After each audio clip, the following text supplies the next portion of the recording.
त्यांच्या या भाग्यश्री यांना मौनाचरण केल्याबद्दल तुम्हा सर्वांचं परत एकदा अभिनंदन.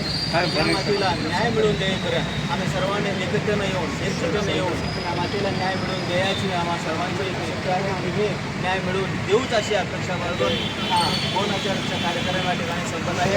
आणि पुढेच आदरणीय तहसीलदार साहेब येत आहेत आणि त्या तहसीलदार साहेबांच्या हस्ते आम्ही आमची निवडणूक या ठिकाणी देत आहेत.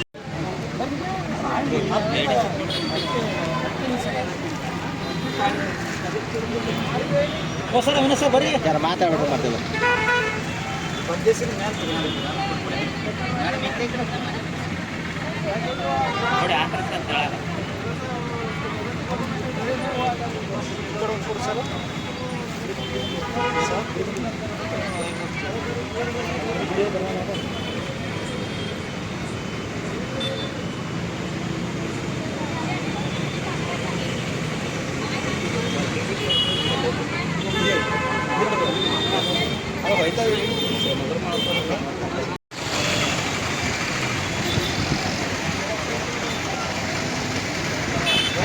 भारत माता की जय. डॉक्टर बी आर आंबेडकर ಅವರಿಗೆ ಡಾಕ್ಟರ್ ಬಿ ಆರ್ ಆಂಬೇಡ್ಕರ್ ಅವರಿಗೆ ವಿಶ್ವರತ್ನ ಡಾಕ್ಟರ್ ಬಾಬಾ ಸಾಹೇಬ್ ಅಂಬೇಡ್ಕರ್ ಅವರಿಗೆ ವಿಶ್ವರತ್ನ ಡಾಕ್ಟರ್ ಬಾಬಾ ಸಾಹೇಬ್ ಅಂಬೇಡ್ಕರ್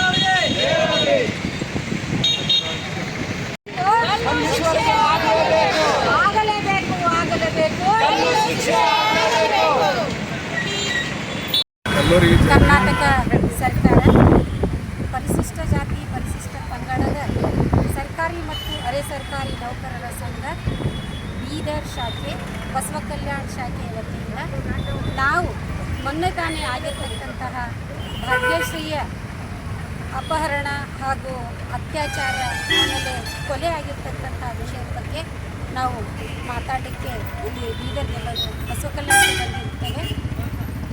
ಈ ಭಾಗ್ಯಶ್ರೀ ತಾಯಿಗೆ ಯಾಕೆ ಈ ಥರದ ಕೊಲೆ ಆಗಿದೆ ಅಂತಕ್ಕಂಥದ್ದು, ಆಮೇಲೆ ಈ ಕುಟುಂಬಸ್ಥರು ಯಾರಿಗಾದರೂ ಹೆಸರು ಏನಾದರೂ ಹೇಳ್ತಾರ, ಯಾರ ಮೇಲಾದರೂ ಅನುಮಾನಾಸ್ಪದ ಅನುಮಾನಗಳು ಇದ್ದರೆ ದಯಮಾಡಿ ಅವರು ಮೀಡಿಯಾದವರಿಗಾಗಲಿ ಪೊಲೀಸರಿಗಾಗಲಿ ಹೇಳಬೇಕು.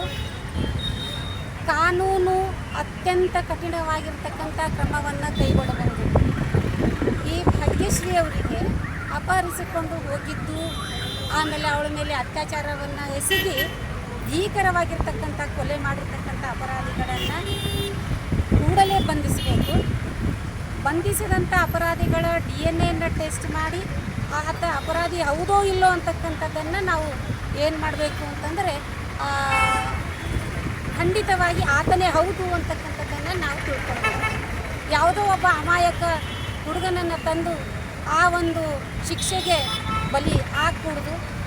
ನಿಜವಾಗಿರ್ತಕ್ಕಂಥ ಅಪರಾಧಿಯನ್ನು ನಾವು ಬಂಧಿಸುವ ಮುಖಾಂತರ ಆ ಭಾಗ್ಯಶ್ರೀ ಮಗಳಿಗೆ, ಭಾಗ್ಯಶ್ರೀ ತಂಗಿಗೆ, ನಮ್ಮ ಕರ್ನಾಟಕದ ಮಗಳಿಗೆ ಅವಳ ಒಂದು ಜೀವಹಾನಿಗೆ ಆಗಿದೆಯಲ್ಲ, ಆಕೆಗೆ ನ್ಯಾಯವನ್ನು ಒದಗಿಸ್ಕೊಡ್ಬೇಕು ಅಂತಕ್ಕಂಥ ಉದ್ದೇಶ ನಮಗೆ. ಒಂದು ಹೇಳ್ತೀನಿ ಪಾಲಕರೇ, ಎಲ್ಲರೂ ಹೇಳುವುದು ಬರೀ ಹೆಣ್ಮಕ್ಕಳನ್ನು ಮಾತ್ರ ಹೇಳ್ತೀನಿ, ಬೇಗ ಮನೆಗೆ ಬಾ, ಎಲ್ಲಿ ಹೋಗಿದ್ದು ಏನಿಲ್ಲ ಅಂತ. ಅದೇ ಥರ ನಿಮ್ಮ ಗಂಡು ಮಕ್ಕಳನ್ನು ಕೂಡ ದಯಮಾಡಿ ನೀವು ಕೇಳಿಕೆ ಪ್ರಯತ್ನ ಮಾಡಿರಿ. ನಿಮ್ಮ ಮಕ್ಕಳು ಟೈಮಿಂಗ್ ಮನೆಗೆ ಬಂದಿಲ್ಲ ಅಂದರೆ ಯಾಕೆ ಬಂದಿಲ್ಲ, ಎಲ್ಲಿ ಹೋಗಿದ್ದೆ ಅಂತ ವಿಚಾರಿಸ್ರಿ. ಅದಕ್ಕೆ ಆ ಒಂದು ನಿಮ್ಮ ಮಕ್ಕಳನ್ನು ಈ ಥರದ ಕೃತ್ಯಗಳನ್ನು ಎಸಗದ ರೀತಿಯಲ್ಲಿ ಪಾಲಕರು ಕೂಡ ಮುಂಜಾಗ್ರತಾ ಕ್ರಮವನ್ನು ಕೈಗೊಳ್ಳಬೇಕು. ಪಾಲಕರ ಭಾಳ ದೊಡ್ಡ ಕರ್ತವ್ಯ ಇದೆ. ಆಮೇಲೆ ಶಿಕ್ಷಕರು ಯಾರು ಶಿಕ್ಷಣವನ್ನು ಕೊಡ್ತಾ ಇದ್ದಾರೆ, ಆ ಮಕ್ಕಳು ಎಡವಿದಾಗ ಅವರಿಗೆ ಏನಪ್ಪ ಅಂತಂದ್ರೆ ತಿಳಿ ಹಿಡುವ ಮುಖಾಂತರ ಈ ಮಕ್ಕಳನ್ನು ತಡೆಗಟ್ಟಬೇಕು. ಆ ವ್ಯಕ್ತಿಗಳು, ಆ ಕ್ರೂರಿಗಳು ಎಷ್ಟು ಕ್ರೂರವಾಗಿರ್ತಕ್ಕಂತಹ ವ್ಯಕ್ತಿ ಇದ್ದಾರೆ ಅಂತಂದರೆ ಆ ಒಂದು ಮಗಳ ಒಂದು ಶರೀರವನ್ನು ನೋಡಿದಾಗ ಅರ್ಥ ಆಗ್ತದೆ. ಅವ್ರಿಗೆ ಅಕ್ಕ ತಂಗಿ ಇದ್ದಾರೋ ಇಲ್ಲೋ ಗೊತ್ತಿಲ್ಲ, ಅವ್ರಿಗೆ ಹಡ್ದಂಥವ್ರ ತಾಯಿ ಎಂಥವ್ರು ಇದ್ದಾರೋ ಗೊತ್ತಿಲ್ಲ. ಆದರೆ ಇಂಥ ಅಪರಾಧಗಳು ಮುಂದೆ ಆಗದ ರೀತಿಯಲ್ಲಿ ಆ ಅಪರಾಧಿಗಳನ್ನು ನಾನು ಪದೇ ಪದೇ ಮತ್ತೆ ಕೇಳ್ಕೊತಾ ಇದ್ದೀನಿ. ಪೊಲೀಸ್ದವರಿಗೆ, ಪೊಲೀಸ್ ಇಲಾಖೆಯವರಿಗೆ, ಹೆಲ್ತ್ ಡಿಪಾರ್ಟ್ಮೆಂಟ್ದವರಿಗೆ, ಮೀಡಿಯಾದವರಿಗೆ ಆ ಅಪರಾಧಿ ನಿಜವಾಗಿರ್ತಕ್ಕಂಥ ಅಪರಾಧಿ ಹೌದೋ ಇಲ್ಲೋ ಅಂತೇಳಿ ತಿಳಿದುಕೊಳ್ಳುವ ತನಕ ಯಾವುದೇ ಕ್ರಮ ಕೈಗೊಳ್ಳಬೇಡಿ. ಅವನು ನಿಜವಾಗಿರ್ತಕ್ಕಂಥ ಅಪರಾಧಿ ಆಗಿದ್ದಲ್ಲಿ ಅವನನ್ನು ಶೂಟೌಟನ್ನು ಮಾಡಿರಿ, ಗಲ್ಲು ಶಿಕ್ಷೆನ ಮಾಡಿರಿ, ಬಟ್ ಅದು ಏನಾಗಬೇಕು ಅಂತಂದರೆ ಸಾರ್ವಜನಿಕವಾಗಿ ಆಗಿದ್ರೆ ಮುಂದೆ ಇನ್ನು ಯಾವನು ಹೆಣ್ಣು ಮಕ್ಕಳನ್ನು ಆ ಥರ ಕೆಟ್ಟ ದೃಷ್ಟಿಯಿಂದ ನೋಡಲಾರ. ಹೆಣ್ಣು ಅಂದರೆ ತಾಯಿ, ಹೆಣ್ಣು ಅಂದರೆ ತಂಗಿ, ಹೆಣ್ಣಿಲ್ಲದ ಮನೆ ಮಸಣ ಆಗ್ತದೆ. ಆದರೆ ನೀವು ಹೆಣ್ಮಕ್ಕಳನ್ನು ಮಸಣ ಸೇರಿಸ್ತಾ ಇದ್ದೀರಿ. ಕ್ರೂರಿಗಳೇ, ಆ ಥರದ ಅಪರಾಧಗಳನ್ನು ಮಾಡುವುದು ನಿಲ್ಲಿಸ್ರಿ. ಕಾನೂನು ನಿಮ್ಮ ಬೆನ್ನ ಹತ್ತಿ ನೀವು ಮಸಣಕ್ಕೆ ಹೋದರೂ ಕೂಡ ನಿಮ್ಮ ಎಲುಬುಗಳನ್ನು ತೆಗೆದು ನಿಮ್ಮ ಏನದ ಅಂತಂದರೆ ರಾಸಾಯನಿಕವಾಗಿರ್ತಕ್ಕಂಥ ಕ್ರಮಗಳನ್ನು ಕೈಗೊಂಡು ನಿಮ್ಮ ಎಲುಬಿನ ಟೆಸ್ಟ್ ಆಗಿ ನಿಮ್ಮನ್ನು ಅಪರಾಧಿ ಅಂತೇಳಿ ನಿರ್ಧರಿಸ್ತದೆ.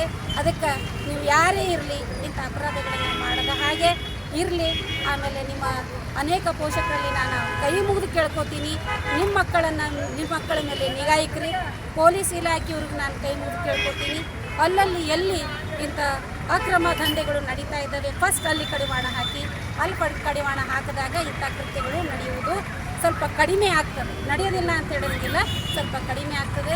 ನಿಜವಾಗಿರ್ತಕ್ಕಂಥ ಅಪರಾಧಿಗಳನ್ನು ಪತ್ತೆ ಹಚ್ಚಿ ಆ ವ್ಯಕ್ತಿಗಳು ಹೌದು ಇವನೇ ನಿಜವಾಗಿರ್ತಕ್ಕಂಥ ಅಪರಾಧಿ ಅಂತ ಹೇಳಿದರೆ ನಿಜವಾಗ್ಲೂ ನಮ್ಮ ಸಂಘಟನೆಯ ಪರವಾಗಿ, ಬೀದರ್ ಜಿಲ್ಲೆಯ ಪರವಾಗಿ, ಎಲ್ಲ ತಾಲೂಕಾ ಪದಾಧಿಕಾರಿಗಳ ಪರವಾಗಿ ನಾನು ಕೇಳಿಕೊಳ್ಳೋದಿಷ್ಟೇ, ಆ ವ್ಯಕ್ತಿಗಳನ್ನು ಖಂಡಿತ ಗಲ್ಲು ಶಿಕ್ಷೆ ಆಗಲೇಬೇಕು.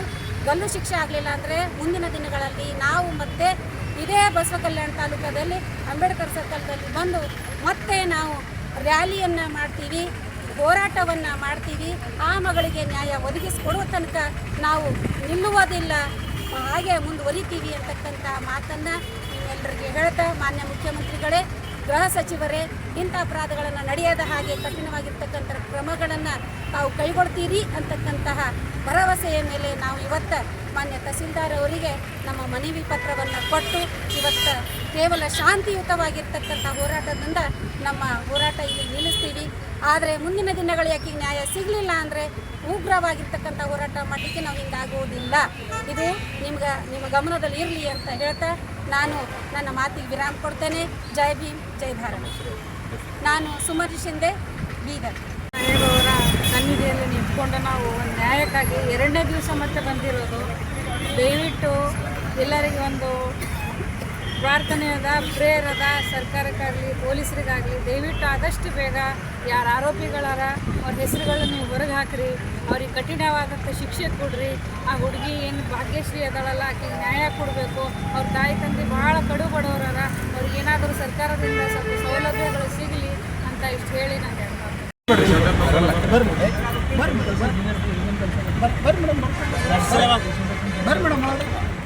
ಸರ್, ಈ ಕಡೆ ಬರ್ರಿ.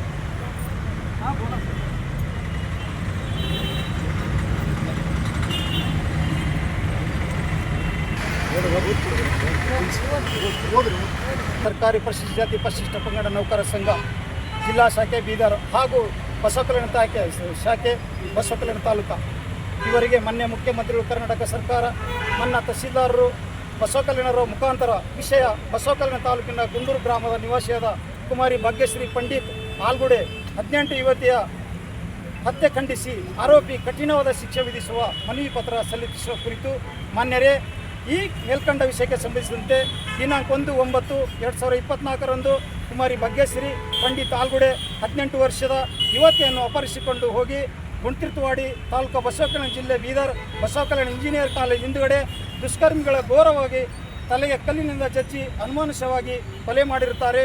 ಈ ಘಟನೆಯನ್ನು ಖಂಡಿಸಿ ಕರ್ನಾಟಕ ರಾಜ್ಯ ಸರ್ಕಾರಿ ಮತ್ತು ಅರೆ ಸರ್ಕಾರಿ ಪರಿಶಿಷ್ಟ ಜಾತಿ ಪರಿಶಿಷ್ಟ ಪಂಗಡ ನೌಕರರ ಸಂಘ ಜಿಲ್ಲಾ ಶಾಖೆ ಬೀದರ್ ತಮ್ಮಲ್ಲಿ ಒತ್ತಾಯ ಮಾಡುವುದೇನೆಂದರೆ, ಸದರಿ ಕರ್ತವ್ಯವೆಸಗಿದ ಆರೋಪಿಗೆ ಸೂಕ್ತ ಕಠಿಣ ಕಾನೂನು ಕ್ರಮ ಕೈಗೊಂಡು ಆರೋಪಿಗೆ ಗಲ್ಲು ಶಿಕ್ಷೆಯನ್ನು ವಿಧಿಸಬೇಕು.